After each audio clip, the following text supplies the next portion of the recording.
આજે મને central jail Vadodara ખાતેથી 10:30 મુકામે છોડી દેવામાં આવ્યા હતા. નહીં તો હું જેલમાંથી આજે વિડીયો કોર્ટથી હાજર રહેવાનો હતો. જેલમાં અમારે સમન્સ આવી ગયેલા, મારે હાજર રહેવાનો હતો 11 વાગે, પણ લોકો મને લેવા માટે આવેલા એ જોઈને એ લોકોએ મને વહેલા જેલથી મને રજા આપી દીધી. એના કારણે હું આજે કોર્ટમાં હાજર નથી રહ્યો, પણ મારા વકીલ સાથે હું સલાહ સૂચન લઈ લઈશ.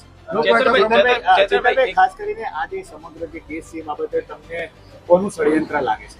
તમે જુઓ, એટીવીટી જે બજેટ આવે છે એ તાલુકાના વિકાસનું બજેટ આવે છે. ધારાસભ્ય તરીકે મારે અને તાલુકાના પ્રમુખે 2 જણે હાજર રહેવાનું હોય છે.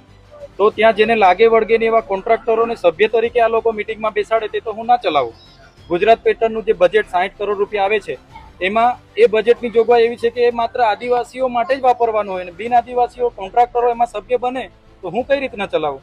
એના માટે જ અમારે બોલાચાલી થઈ અને અમે એકબીજાને સામે પકડ્યા, અમારા શર્ટ અને કુર્તા, અને એમાં કઈ મોટી મેટર થઈ નથી. અને સૌથી પહેલા 12:30 વાગે તો મેં અરજી આપી છે.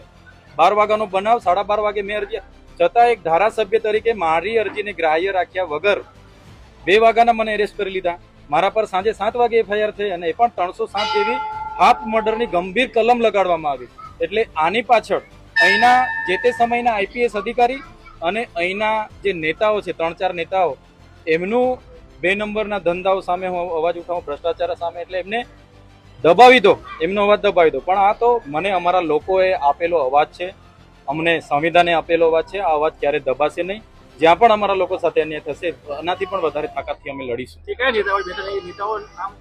આવનારા દિવસોમાં એ પણ અમે જાહેર કરીશું.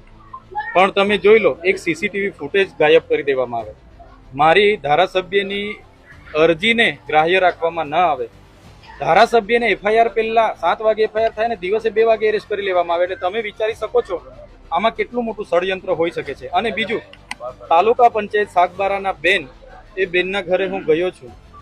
કેલ ગામ છે, બેનના ઘરે ગયો છું. એ બેન સાથે હું મળ્યો, કદાચ મિટિંગમાં આવ્યા હશે, એક શબ્દ એ બેન સાથે હું બોલ્યો પણ નથી. અને તાલુકા પંચાયતના બંધારણીય પ્રમુખના હોદ્દા પર રહીને બેન જૂઠું બોલે, કેટલું વ્યાજબી છે?